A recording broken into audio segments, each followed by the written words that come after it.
In 1948, Art Fletcher gained 979 yards rushing while playing football for the Washburn Ichabods.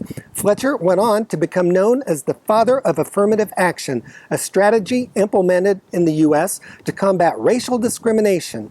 This month, all entering first-year students at Washburn, as part of the university's I Read program, are being assigned to read David Hamilton Gollin's book about Fletcher called A Terrible Thing to Waste, Arthur Fletcher and the Conundrum of the Black Republican. This is Tim Rencher, the history guide for CJOnline in Yeager Stadium at Moore Bowl, where Art Fletcher actually played his home games in the late 1940s.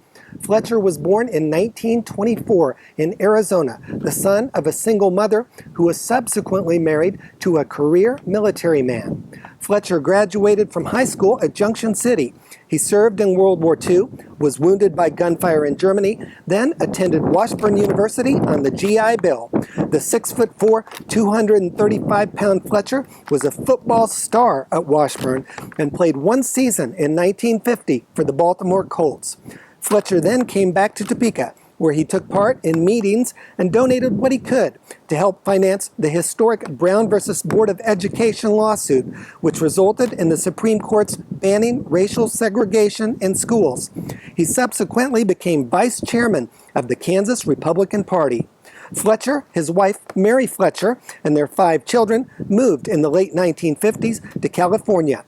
Mary Fletcher died of suicide in 1961 in a jump from San Francisco's Bay Bridge. Art Fletcher remarried 3 years later and moved in 1965 with his new wife and his 2 youngest children to the state of Washington, where he narrowly lost a bid for lieutenant governor in 1968.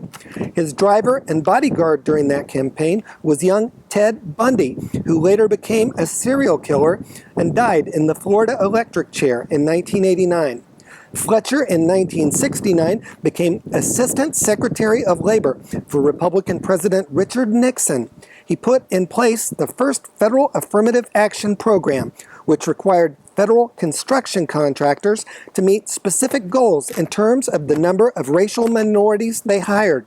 Fletcher then served as executive director of the United Negro College Fund, for which the Washington Post credited him with coining its slogan, "A mind is a terrible thing to waste." Fletcher later held offices in the administrations of Presidents Gerald Ford, Ronald Reagan, and George H.W. Bush. He died at age 80 in 2005 and is buried at Arlington National Cemetery in Arlington, Virginia. This is Tim Rencher, the history guy for CJOnline.